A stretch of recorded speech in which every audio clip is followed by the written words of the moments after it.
Last week நான் ஒரு வீட்டுக்கு கெஸ்ட்டாக போயிருந்தேங்க. சரியான அசம்பாவிதம் நடந்துச்சு. லைஃப்பில் மறக்க மாட்டேன். "ஏதாவது சாப்பிடுங்க, ஏதாவது சாப்பிடுங்க" அப்படின்னு சொன்னாங்க. ஹார்லிக்ஸ் கொடுத்தேன். ரைட், ஓகே, சாப்பிடுவோம், கொடுங்கன்னு.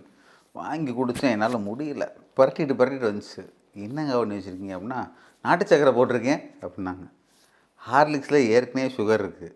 வேணும்னா சின்ன வயசுலேருந்து நான் ஒயிட் சுகர் தான் சாப்பிட்றேன். அதையே போட்டு கொடுத்துடலாம். இது ஏங்க புதுசாக என்னத்தையோ கொடுத்துட்டு. அதே மாதிரி தான் கொஞ்ச நாளைக்கு முன்னாடி ஒரு வீட்டில், "சார் லெமன் டீயாவது சாப்பிடுங்க" அப்படின்னாங்க. "சரி கொடுங்க" அப்படின்னு சொன்னேன். அவங்க பார்த்தீங்கன்னா லெமன் டீயில் நாட்டு சக்கரை போடுறாங்க. இப்போ நாட்டு சக்கரை போட்டால் உங்களுக்கெல்லாம் சுகர் வராதுன்னு நீங்கள் ஸ்ட்ராங்காக நம்புறீங்க. சுகர் வர்றதுக்கு நிறைய காரணம் இருக்குது. என்னோடய பழைய வீடியோவில் பேசியிருக்கேன். ஜெனடிக் மட்டும் காரணம் கிடையாது. இமோஷன் காரணம் இருக்குது. அதே மாதிரி மூடு, ஸ்ட்ரெஸ்ஸு நிறைய இருக்குது. வெறும் சர்க்கரையை சாப்பிட்றதுனால மட்டும், அது வெள்ளை சர்க்கரையை சாப்பிட்றதுனால மட்டும் சுகர் வருவதில்லை. அப்படி பார்த்தா சின்ன வயசுல நான் வெள்ளை சர்க்கரை தான் சாப்பிட்றேன், எனக்கு டயபிட்டிஸ் வரல.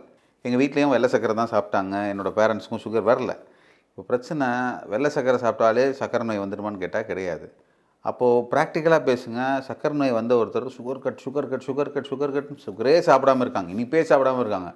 அவங்களுக்கும் டெஸ்ட் எடுத்து பாருங்கள். எதுவுமே சாப்பிடாட்டி கூட சுகர் கூடும். ஸோ இதுக்கு பின்னாடி மெட்டபாலிக் டிசீஸ். இதுக்கு பின்னாடி நிறைய விஷயங்கள் இருக்குது. வெறும் நாட்டு சர்க்கரையை சாப்பிட்டா சர்க்கரை நோய் வராது, அது தப்பிச்சுக்கலாம்னு நினைக்காதீங்க. சுகர் வர்றதுக்கு நிறைய காரணம் இருக்குது.